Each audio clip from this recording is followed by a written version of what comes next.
There is a serious problem in the UFC right now, and no, it's not the terrible cards that we've been having recently. It's not the lack of promotion. It's the clinch problem. Now, when I say this, I don't mean like clinch fighting, where the fighters are actually fighting in the clinch. I'm talking about how recently, over the past couple of years, a lot of fighters have been fine with just holding their opponents against the cage and doing nothing, just to stall out the clock. Especially when they're getting their asses whooped in the center of the cage. And in this video, I'm going to be breaking down all of the examples of this problem. Now, I actually want to address something before I get into these examples and break them down, because I just know there's going to be people commenting down in the comments below saying, "Oh, MMA fans get so pissy when the fighters actually mix the martial arts." I just want to state that a lot of my favorite fighters are people who do mix the martial arts. But just holding your opponent against the cage and not doing any damage isn't fighting. It's just being cowardly to stall out the clock. And in my opinion, I don't think holding someone up against the cage and doing nothing but failing takedowns should count as anything for like the judges. I don't even think it should count as control time. Now, I know that might sound dumb to say, because why wouldn't it count as control time? They are literally controlling their opponent against the cage. But it just creates kind of like a loophole to where fighters can now just do that and avoid fighting, and they'll still get the win. I mean, I even like Merab, for crying out loud. The only downside to them changing this clinch rule is if they do, Merab's entire career is going to be in shambles. But anyways, let's get right into the first example of this. And the first example is probably the most popular example of this entire situation, and it's the fight between Mario Batista and Jose Aldo. Now, to be fair for Mario, in the first round he actually did stand and bang with Jose Aldo, and it was a pretty entertaining fight. It's just that as soon as Mario Batista started to slow down, then Jose Aldo started to lay it on him and piece him up constantly and just kind of kicked his ass. So then Mario just decided to hold Jose Aldo up against the cage and do nothing except desperately hug him in order to stall out the clock and win the fight. Now again, to be fair, Alexander Volkanovski was also holding Jose Aldo up against the cage when they had their fight, but the difference is with that one is that Volk was actually winning on the feet. He wasn't relying on holding Aldo up against the cage, and he wasn't getting smoked like Mario Batista was. I know there is an argument where it's also the person being held up against the cage's fault as well.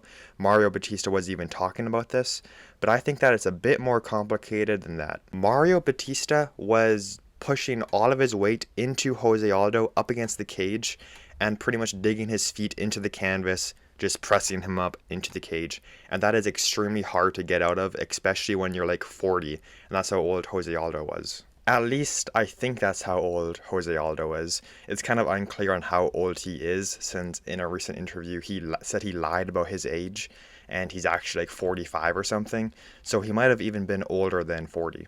And again, it's not even grappling when they do this. It's just constantly failing the takedowns over and over and over again. Another example of this is a recent one, and that is Wonderboy versus Gabriel Bonfirm. Now, I actually do believe that this fight was a robbery. Every single judge gave Wonderboy round 2, and only one of the judges gave Wonderboy round 3.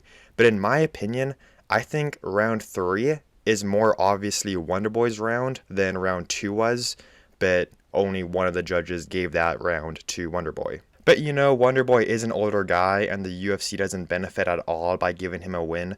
And we all know they score pressing up your opponent against the cage is practically just dominating your opponent. Bonfirm only did one thing in round 3, and that was holding Wonderboy up against the cage for the last 2 minutes. Other than that, he did absolutely nothing, and Wonderboy was kicking his ass with a shattered shin. If you want to become the UFC's fan base number 1 enemy, then all you have to do is find a UFC legend and then hold him up against the cage for 2 rounds while he's constantly kicking your ass on the feet. That's honestly the quickest way to become the most hated person in the entire UFC. I mean, just look at Torres Finney's last fight.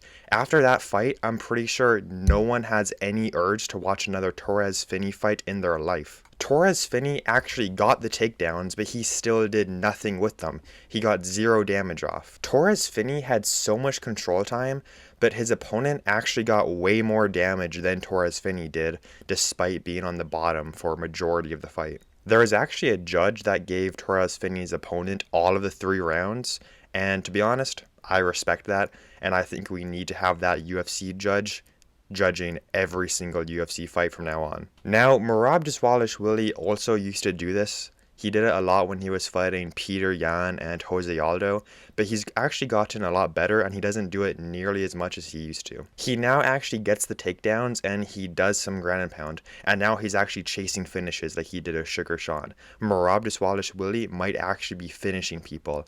If you compare Merab to Torres Finney, then Merab practically looks like Dustin Poirier. Another example of this is Alex Pereira versus Magomed Ankalaev.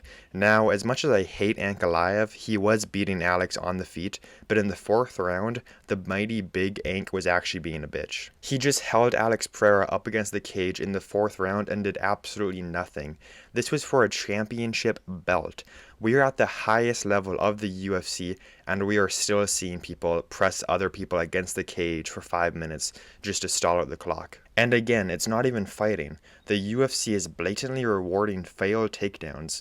The judges pretty much score failed takedowns more than they do to actually defend the takedown. Now, there is actually 2 simple things they have to do to fix this entire problem, and one of them is either not give the fighter control time if they're just pressing the opponent up against the cage for the entire round. Just don't give them any control time, or have the referee split them up way faster. Now, I actually do think that they're doing a better job at splitting them up when someone just pressing their opponent up against the cage, but they only really do this when it's the person that the UFC wants to win being pressed up against the cage.